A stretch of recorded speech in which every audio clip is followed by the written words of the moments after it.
قردة خاسئين فجعلناها نكالا لما بين يديها وما خلفها وموعظة للمتقين صدق اللہ العظیم۔ معزز سامعین کرام، سورہ بقرہ کی 65 اور 66 نمبر کی آیت تلاوت کی گئی ہے۔ گزشتہ آیات میں بنی اسرائیل کا ذکر ہو رہا تھا۔ یہ جو آیتیں تلاوت کی گئیں اس میں بھی بنی اسرائیل ہی کا تذکرہ ہے۔ اللہ تعالیٰ فرماتے ہیں وَلَقَدْ عَلِمْتُمُ الَّذِينَ اعْتَدَوْا مِنْكُمْ فِي السَّبْتِ، اور حقیقت یہ ہے کہ تم اپنے ان لوگوں کو جانتے ہو جنہوں نے ہفتے کے دن کے بارے میں زیادتی کی۔ فَقُلْنَا لَهُمْ كُونُوا قِرَدَةً خَاسِئِينَ، تو ہم نے ان سے کہا کہ ذلیل بندر ہو جاؤ۔ یہ بنی اسرائیل حضرت داؤد علیہ السلام کے زمانے میں مقام ایلا نامی جگہ پہ یہ لوگ آباد تھے، اور بالکل یہ دریا کا کنارہ تھا اور مچھلی کے بڑے شوقین تھے۔ ان لوگوں نے اپنے زمانے کے پیغمبر سے یہ کہا کہ اللہ تعالیٰ سے معلوم کر لیجئے کہ ہفتے میں کوئی دن ایسا ہمارے لیے مقرر فرما دیں کہ جس دن ہم اللہ ہی کی عبادت کریں اور اپنی معاشی سرگرمیاں اور دوسرے کام کاج کو چھوڑ دیں، صرف اور صرف اللہ کی عبادت کریں۔ اس زمانے کے جو پیغمبر تھے اللہ تعالیٰ نے ان کو بتلایا کہ ان کے لیے ہفتے کا دن مقرر کیا جاتا ہے کہ یہ ہفتے کے دن اللہ کی عبادت کریں، اور اس دن جتنی بھی معاشی سرگرمیاں ہوتی ہیں وہ ساری کی ساری ترک کر دیں۔ اللہ رب العزت کی طرف سے یہ ہفتے کا دن مقرر ہو گیا۔ عیسائیوں کے لیے اللہ تعالیٰ نے اتوار کا یوم الاحد جسے کہا جاتا ہے وہ دن مقرر فرمایا تھا، اور الحمدللہ ہمارے لیے اللہ رب العزت نے جمعہ کا دن مقرر فرمایا ہے، جسے فرمایا گیا کہ یوم الجمعۃ افضل الایام، دنوں میں سب سے افضل دن جمعہ ہے۔ یہ لوگ اس دن عبادت کرنے لگے، لیکن اللہ تعالیٰ کی طرف سے آزمائش ہوتی ہے۔ جیسے جو لوگ تجارت کرنے والے ہیں یا کوئی ملازمت کرتے ہیں ان کے لیے بھی کبھی کبھی آزمائش ہوتی ہے کہ عین جب جمعہ کی عبادت اور نماز کا وقت ہوتا ہے تو کوئی نہ کوئی مصروفیت لگ جاتی ہے، کوئی گراہک آ جاتا ہے یا کوئی ضروری کام آ جاتا ہے۔ ایسے ہی اللہ رب العزت کی طرف سے ہفتے کا دن ان کے لیے عبادت کے لیے مقرر کیا گیا، لیکن آزمائش یہ ہوئی کہ ہفتے کے دن یہ سمندر میں مچھلیاں بہت زیادہ آتی تھیں، اور ان کو یہ حکم ہوا تھا کہ کوئی معاشی سرگرمی اس دن نہیں کریں گے۔ اب یہ لوگ جب مچھلیوں کو دیکھتے تھے تو ان کے منہ میں پانی آ جاتا تھا، دریا کے کنارے رہتے تھے اور مچھلی کے شکار کے اور کھانے کے بڑے شوقین تھے۔ اب ان لوگوں نے ایک حیلہ، ایک راستہ نکالا کہ اس سمندر کے کنارے انہوں نے حوض بنا دیے بڑے بڑے، اور اس کو کھول دیتے تھے۔ ہفتے کے دن اس میں مچھلیاں آ کے بھر جاتی تھیں، اور جیسے مچھلیاں بھر جاتی تھیں پھر اس کو بند کر دیتے تھے، اور ہفتے کے دن پکڑتے نہیں تھے، اتوار کے دن اس کو پکڑتے تھے۔ کچھ اس میں نیک اور متقی لوگ بھی تھے، ان لوگوں نے سمجھایا، بلکہ 3 طرح کے لوگ تھے۔ ایک تو وہ لوگ تھے جو یہ کہتے تھے کہ اللہ تعالیٰ نے اس دن کوئی بھی دنیاوی کام یا معاشی سرگرمی سے منع فرمایا ہے، لہٰذا یہ حیلہ اختیار کرنا صحیح نہیں ہے، یعنی خود بھی اس پر عمل نہیں کرتے تھے اور ان کو روکتے بھی تھے کہ دیکھو یہ کام مت کرو۔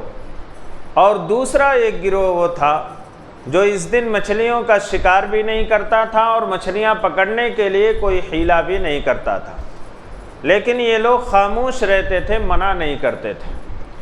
اور تیسرا گروہ جو تھا وہ حیلہ کر کے مچھلیاں پکڑتا بھی تھا اور یہ کہتا بھی تھا کہ ہم تو اس دن مچھلی کا شکار نہیں کرتے ہیں، ہم تو اگلے دن کرتے ہیں۔ اللہ رب العزت کی طرف سے ان پر عذاب آیا اللہ کے اس حکم کی نافرمانی کرنے کی وجہ سے، اور بڑا سخت ترین عذاب آیا۔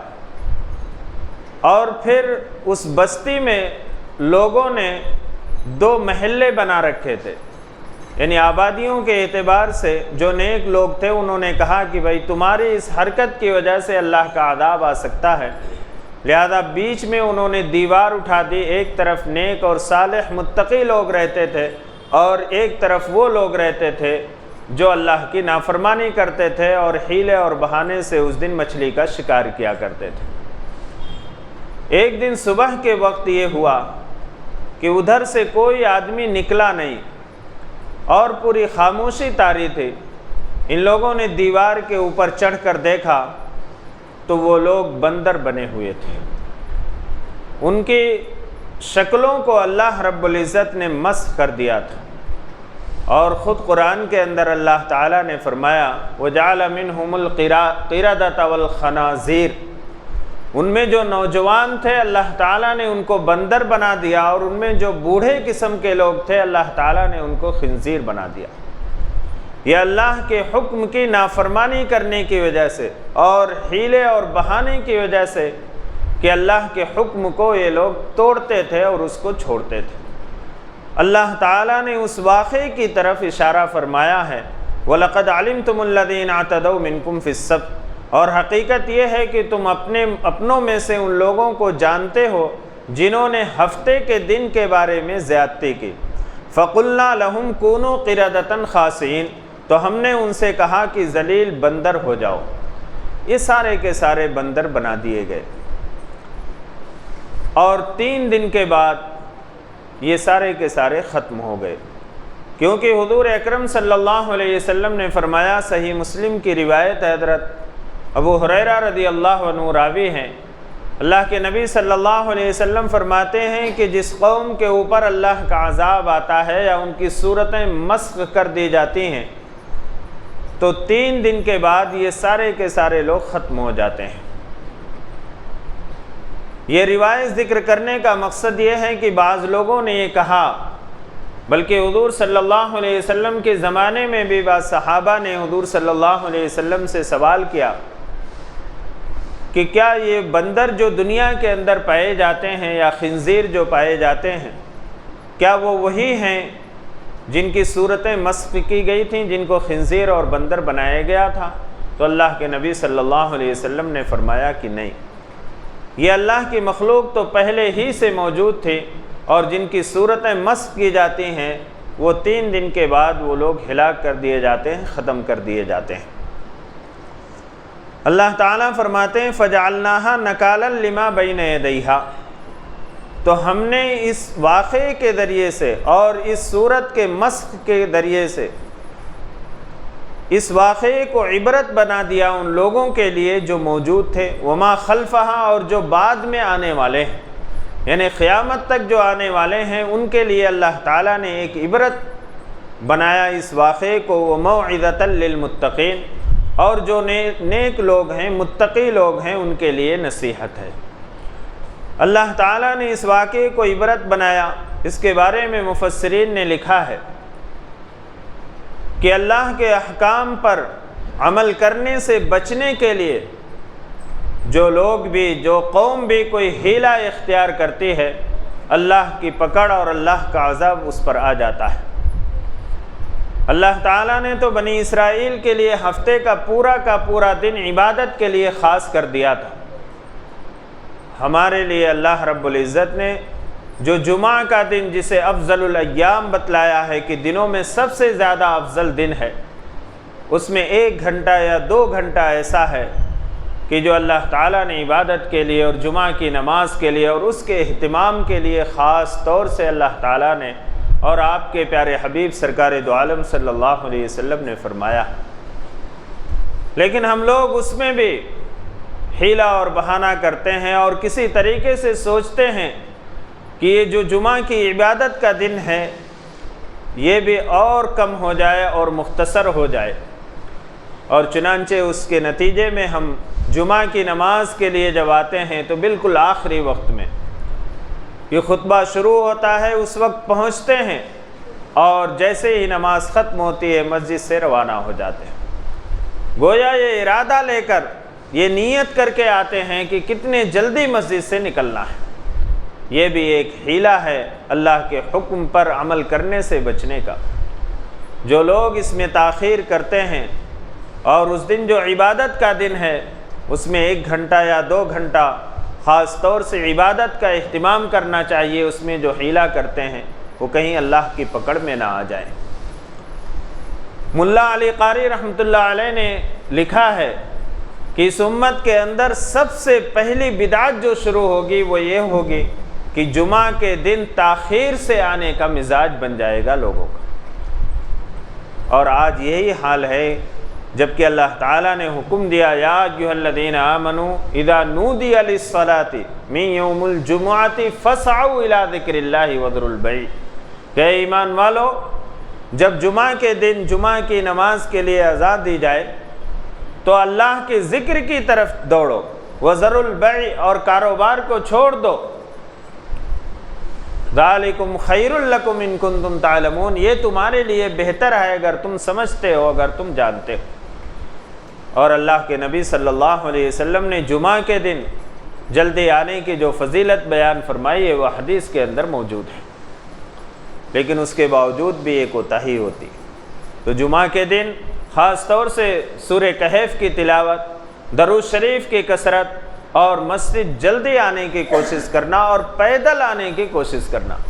آج ہمارا مزاج یہ بن چکا ہے کہ ہم اگر مسجد سے 100 میٹر کے فاصلے پر اگر وہاں پارکنگ کا انتظام ہے تو وہاں ہم گاڑی پارک نہیں کرتے، بلکہ مسجد کی گیٹ تک لے آتے ہیں، یہاں تک کہ ہم راستہ بھی بند کر دیتے ہیں۔ اور اگر یوں کہا جائے کہ ہمارا بس چلے تو گاڑی مسجد کے اندر لے کر داخل ہو جائیں گے، یہ ہماری حالت ہو گئی، جبکہ پیدل آنا یہ مسنون ہے، سنت طریقہ ہے۔ ہاں کوئی دور دراز رہتا ہے، پیدل چلنے میں تکلیف ہے تو وہ معذور ہے، لیکن ہمارا یہ حال ہے کہ ہم 100 قدم کی دوری پر اور 100 میٹر کے فاصلے پر اپنی گاڑی کو بھی پارک کرنا نہیں چاہتے، مسجد کی گیٹ تک لے آتے ہیں، جس سے دوسروں کو تکلیف ہوتی ہے، تکلیف پہنچاتے ہیں، اس سے بچنا چاہیے۔ بہرحال اللہ تعالیٰ نے فرمایا کہ ہم نے اس واقعے کو نصیحت بنا دیا، عبرت بنا دیا۔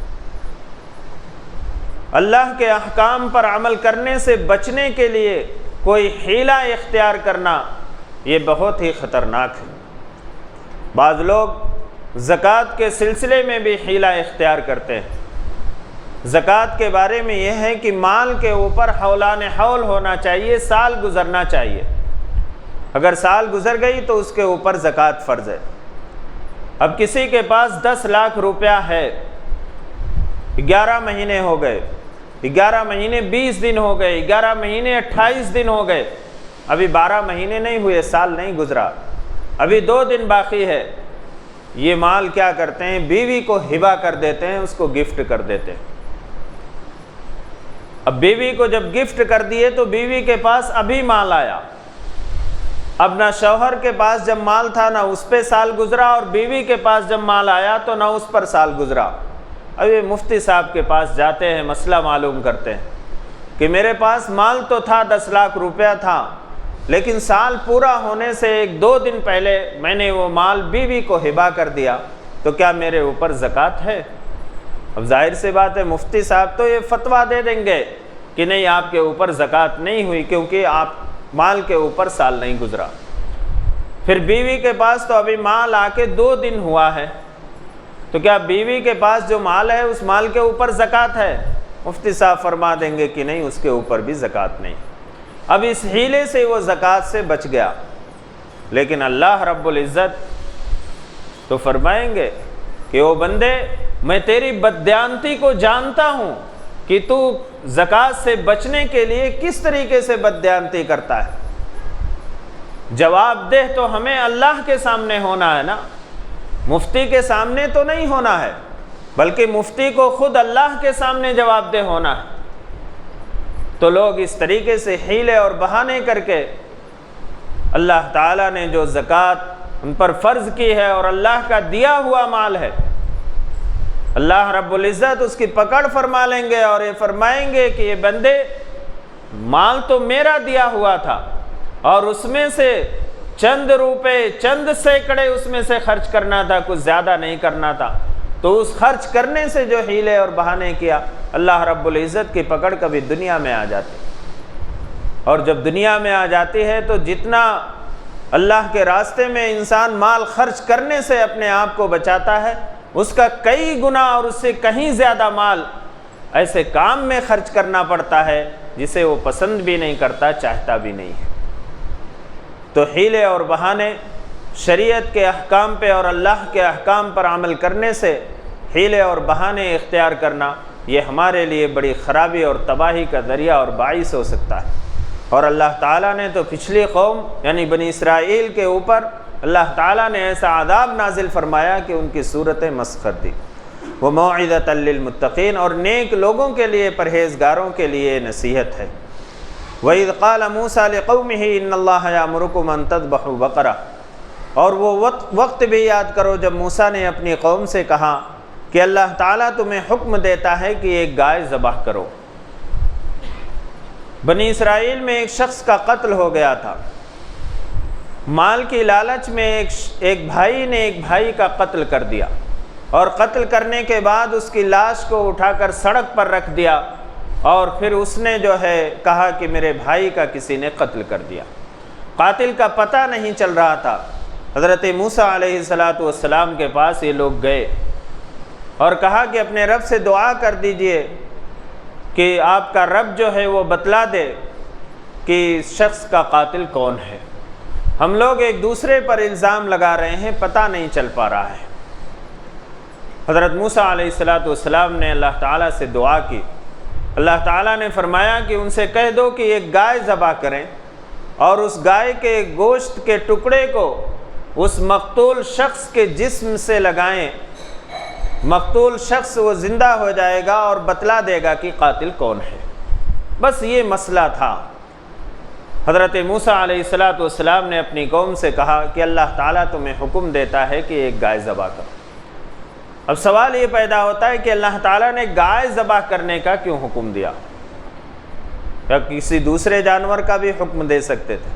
اس کی وجہ مفسرین نے، علماء نے یہ لکھا ہے کہ یہ جب لوگ مصر سے یہ لوگ نکلے تھے تو انہوں نے ایک گائے بنائی تھی سونے اور چاندی سے، اور اس گائے کی ان لوگوں نے پرستش شروع کر دی تھی، اس کی عبادت، اور اس کو اپنا معبود سمجھ رکھا تھا، جس کا واقعہ پچھلی آیات میں گزر چکا، اور اس کی تقدیس ان کے دلوں کے اندر بیٹھ گئی تھی۔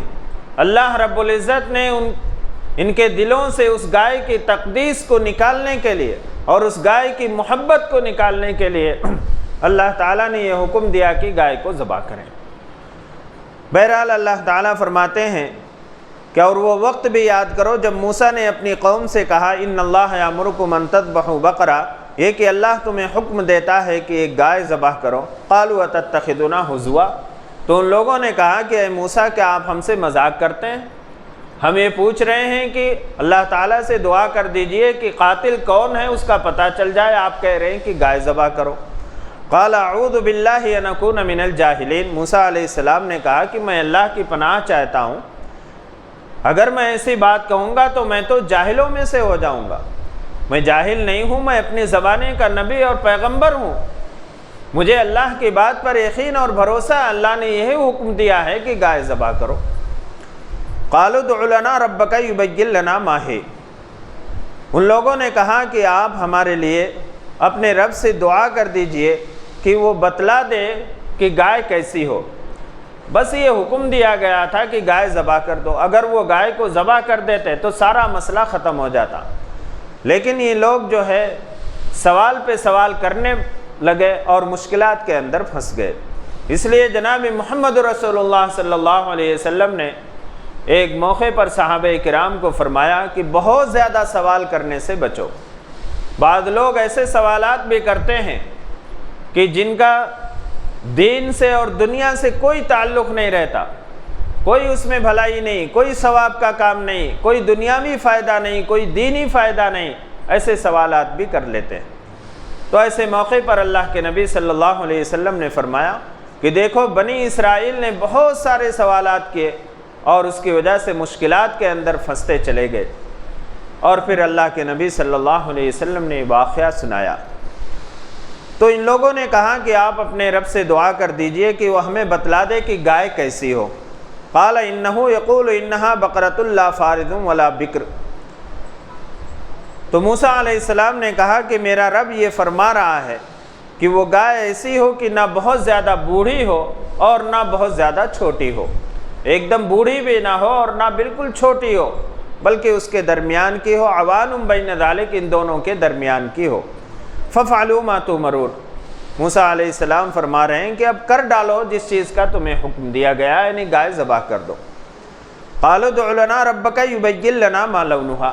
اب پھر ان لوگوں نے ایک سوال کیا کہ آپ اپنے رب سے دعا کر دیجئے کہ وہ بتلا دے کہ اس کا رنگ کیسا ہو، وہ گائے کس رنگ کی ہو۔ قال انہ یقول انہا بقرۃ صفراء فاقع لونھا تسر الناظرین۔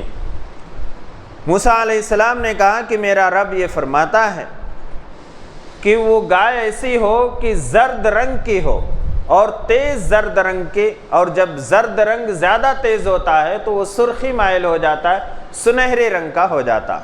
فاقع لونھا تسر الناظرین، اس کا رنگ بالکل سنہرا ہو اور دیکھنے والوں کو اچھا معلوم ہوتا ہو، دیکھنے والے اس سے دیکھ کر خوش ہوتے ہوں کہ بڑی خوبصورت گائے ہے۔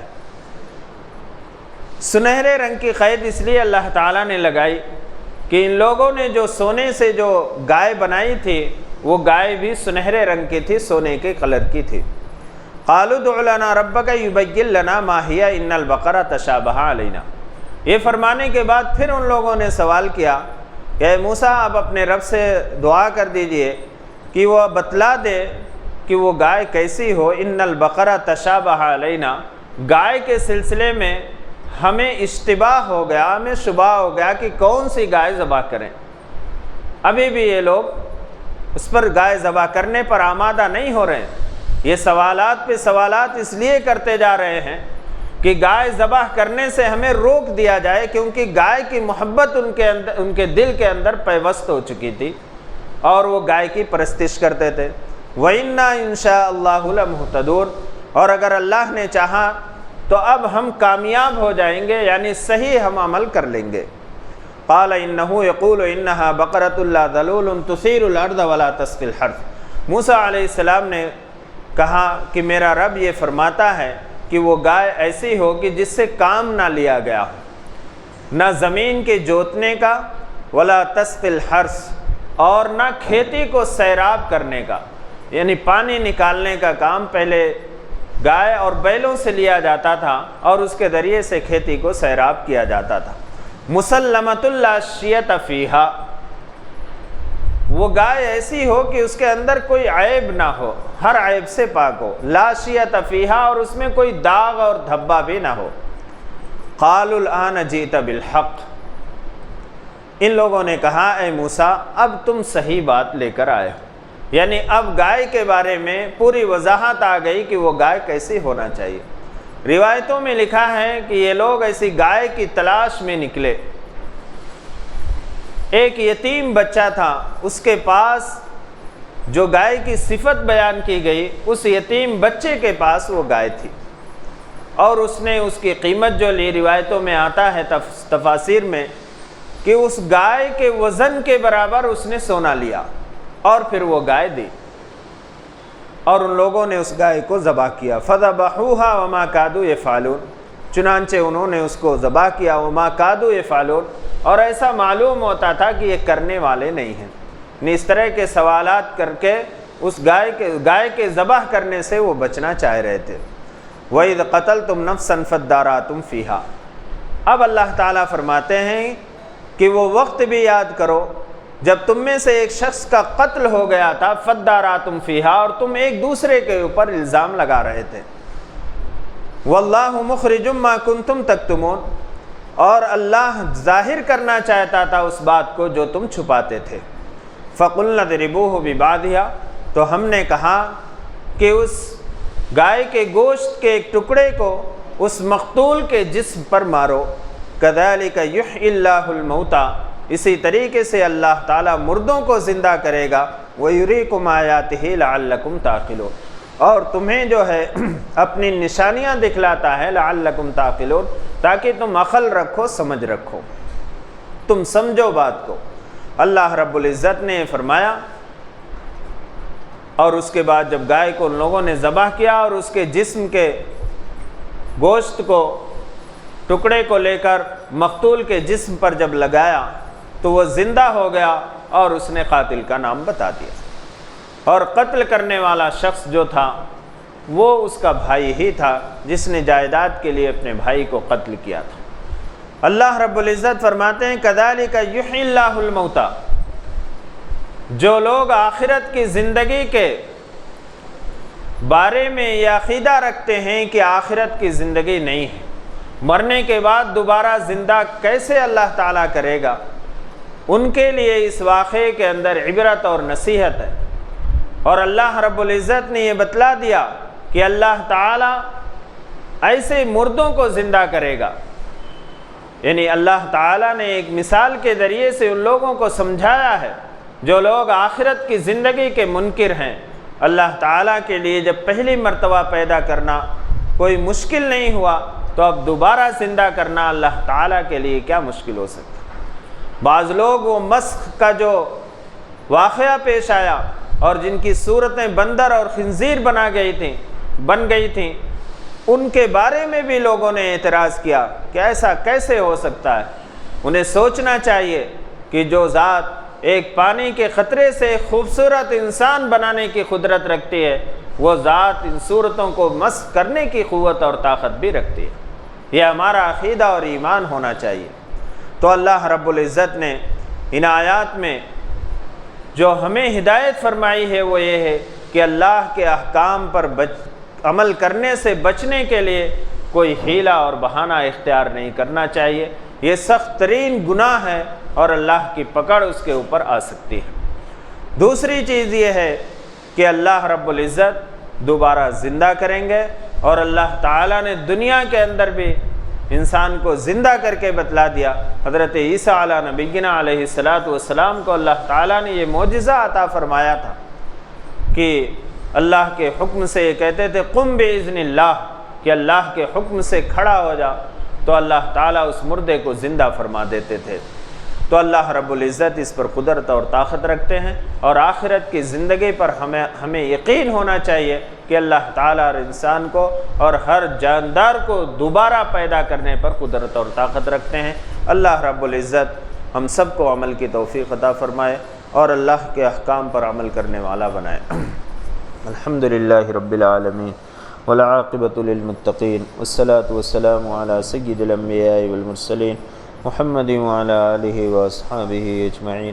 یا حی یا قیوم یا ودود یا ذو العرش المجید یا فعال لما یرید، یا رحم الراحمین ہماری خطاؤں کو معاف فرما دیجیے۔ یا رحم الراحمین ہم گنہگار خطاوار قصوروار بندے، یا رحم الراحمین آپ بڑی بڑی خطاؤں کو معاف فرمانے والے، حتیٰ کہ کفر اور شرک کو بھی توبہ کرنے سے معاف فرما دیتے ہیں۔ یا رحم الراحمین ہم سب کی خطاؤں کو لغزشوں کو درگزر فرما دیجیے۔ یا رحم الراحمین جو بیمار ہیں انہیں شفاء کاملہ عاجلہ دائمہ مستمرہ عطا فرمائیے، جو پریشان حال ہے ان کی پریشانیوں کو دور فرما دیجیے، جو ضرورت مند ہے ان کی جائز ضرورتوں کی تکمیل فرما دیجیے۔ یا رحم الراحمین ہم سب گنہگار خطاوار قصوروار بندے ہیں، یا رحم الراحمین ہم اپنے گناہوں سے معافی چاہتے ہیں۔ یا رحم الراحمین ہم سب کو معاف فرما دیجیے۔ یا رحم الراحمین ہم سب کی خطاؤں کو لغزشوں کو درگزر فرما دیجیے۔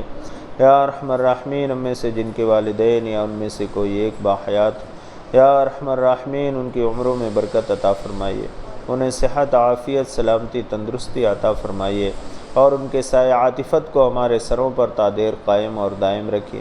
اور ہم میں سے جن کے والدین یا ان میں سے کوئی ایک اس دنیا سے رخصت ہو گئے، یا رحم الراحمین ان کی مغفرت فرما دیجیے، انہیں کروٹ کروٹ جنت نصیب فرمائیے، جنت الفردوس میں اعلیٰ مقام عطا فرمائیے۔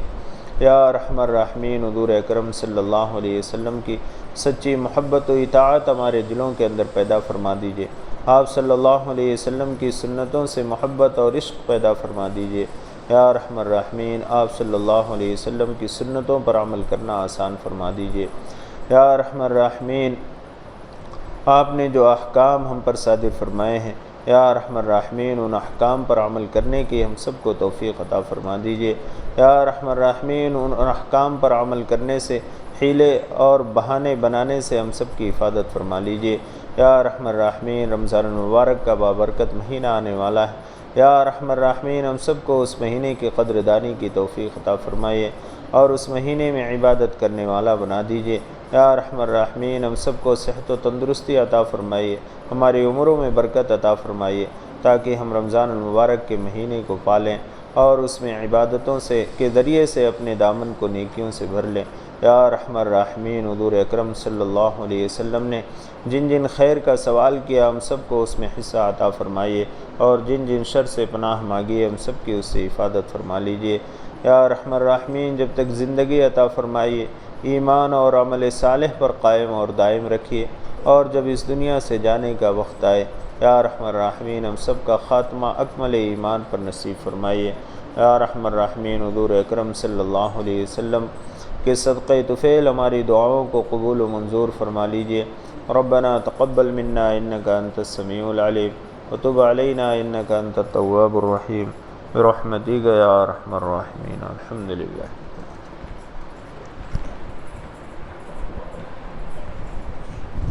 شکرا۔